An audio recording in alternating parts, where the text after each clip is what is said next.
नमस्कार, मैं हूं भालेंद्र यादव और आप देख रहे हैं पंजाब केसरी टीवी। पंजाब केसरी टीवी आज किसान प्रोटेस्ट के बीच में जयपुर दिल्ली हाईवे पर यहाँ शाहजहाँपुर टोल टैक्स जो है बैरिकेटर हैं यहाँ पर पहुँचा है और हमारे साथ आज किसानों के बीच में पहुँचे हैं के रागेश जी, जो कि केरल से राज्यसभा सांसद हैं और सीपीएम से सांसद हैं। उन्हीं से हम बातचीत करने की कोशिश करते हैं, किस तरह से वो सरकार को देखते हैं, किस तरह से जो कानून है, 3 कानून जो सरकार ने हमें हाल ही में पास किए थे उनको देखते हैं और किसान प्रोटेस्ट को किस रूप में देखते हैं। इनसे बात करने की कोशिश करते हैं। सर, सबसे पहले पंजाब केसरी टीवी में आपका स्वागत है। सर, आज आप किसानों के बीच में पहुंचे हैं, आप खुद एक राज्यसभा सांसद रहे हैं और आपने इनको लेकर के राज्यसभा में बोला भी है, तो आप कानून को किस तरह से देखते हैं? एक कानून पूरा किसान विरोधी कानून है, कॉर्पोरेटों के लिए लाया गया है,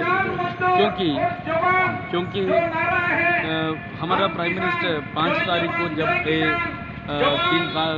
कानून एक ऑर्डिनेंस के रूप में लाया गए थे, उस समय प्राइम मिनिस्टर ने बोला ये किसानों को आज़ादी देने का कानून है, अपना फसल बेचने के लिए आज़ादी दे दिया है इन्हीं कानून से। लेकिन हमारा सोच में ये कानून किसानों को आज़ादी देने का कानून नहीं है, बल्कि कॉरपोरेटों को आज़ादी देने का कानून है। कॉरपोरेटों को कॉरपोरेटों बड़े बड़े पूंजीपति लोगों किसानों को लूटने का जो आज़ादी देने वाला कानून है। इसीलिए हम लोग पार्लियामेंट के अंदर विरोध किया, बाहर भी विरोध कर रहे, इधर पूरा जनता विरोध कर रही है। सिर्फ किसान का लड़ाई नहीं है, पूरा जनता का लड़ाई है। इसलिए हम लोग इसको सपोर्ट करने के लिए इधर आ गए। किसान का लड़ाई है, पूरी जनता की लड़ाई है। आपने विरोध पहले भी राज्यसभा में भी किया है, आपको सर विरोध स्वरूप कुछ इनाम भी मिला है, शायद आप मंच पे कह रहे थे, मैंने आपको सुना। हाँ, हमको सस्पेंड किया, मैं और 8 संसद सदस्यों को सस्पेंड किया।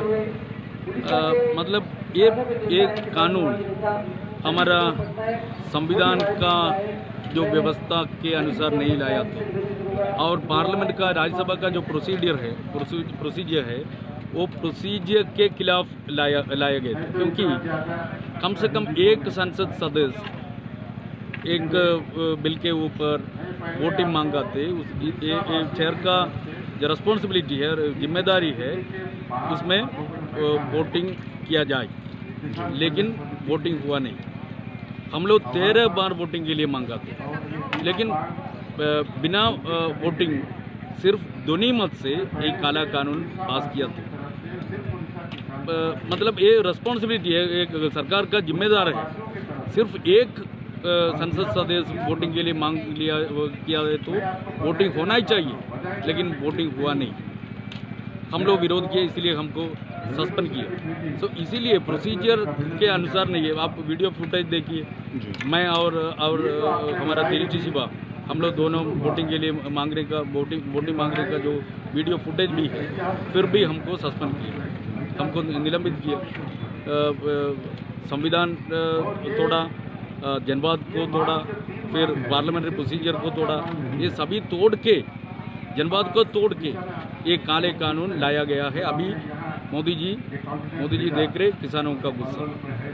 एक बात सच है, अगर ये काला कानून नहीं वापस कर दिया है तो मोदी जी का अधिकार का सिंहासन जनता का ये लड़ाई का आग में जल जाएगा।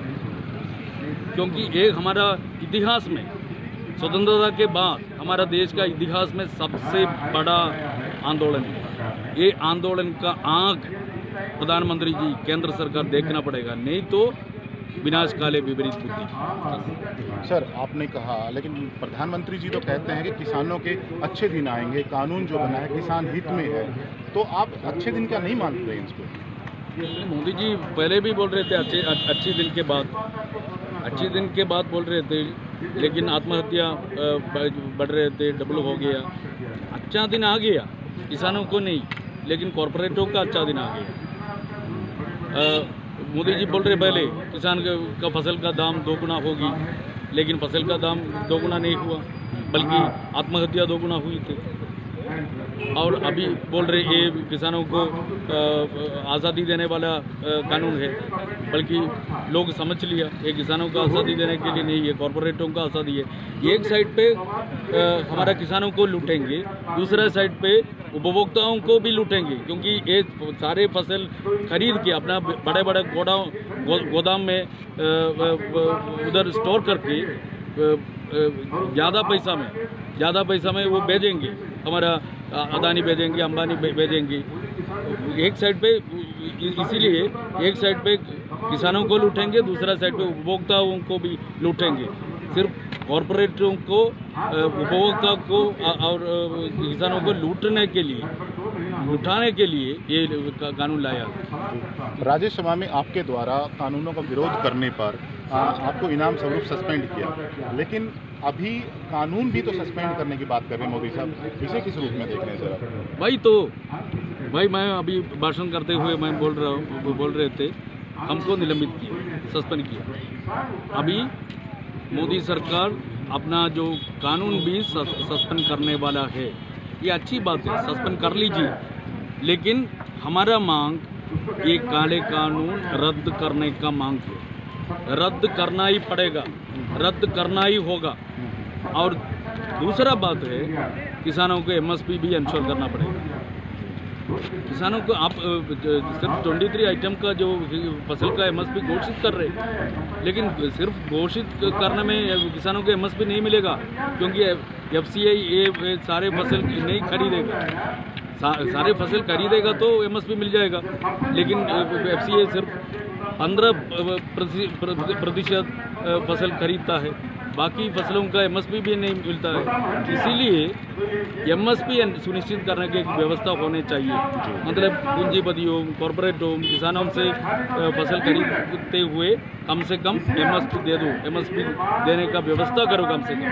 इसी व्यवस्था लेके एक नया कानून लाओ, नया कानून लाने के लिए तैयार करो, तब तक हमारा ये लड़ाई जारी रहेगा। सर, भारत जो है कृषि प्रधान देश है, यहाँ की जो रीढ़ है मुख्यतः लेकर कृषि पर आधारित यहाँ का जवान है, किसान है, कहीं ना कहीं देश उनका कृषि पर आधारित है। आप किसान प्रोटेस्ट को समर्थन दे रहे हैं, किसान को समर्थन दे रहे हैं, आप किस रूप में देखते हैं कि किस तरह से अगर सरकार, खासतौर पर मोदी सरकार इस बात को नहीं मानती है, तो आगे इसका भविष्य क्या होगा प्रोटेस्ट का, किसानों का, किस रूप में मौजूदा स्थिति को देखते हुए?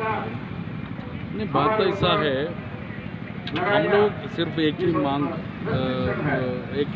हैं, वही डिमांड है कानून रद्द।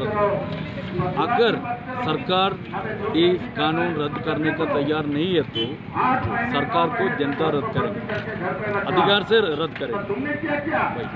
बहुत बहुत शुक्रिया सर हमसे बातचीत करने के लिए। ये थे केरल से राज्यसभा सांसद के राजेश साहब, जिनका मानना है कि मोदी सरकार अगर किसानों के प्रोटेस्ट को देखते हुए, किसानों की मांग को देखते हुए इन कानूनों को रद्द नहीं करती, तो निश्चित तौर पे सरकार को कानून, जो यहाँ के किसान है, देश का किसान है, वो सरकार को रद्द कर देगा। अब देखना होगा कि किस तरह से किसानों के हित में कोई सरकार फैसला लेती है या किसान प्रोटेस्ट लगातार जारी रहता है। कैमरा पर्सन भूप सिंह के साथ हलेंद्र यादव, राजस्थान बॉर्डर, पंजाब केसरी टीवी।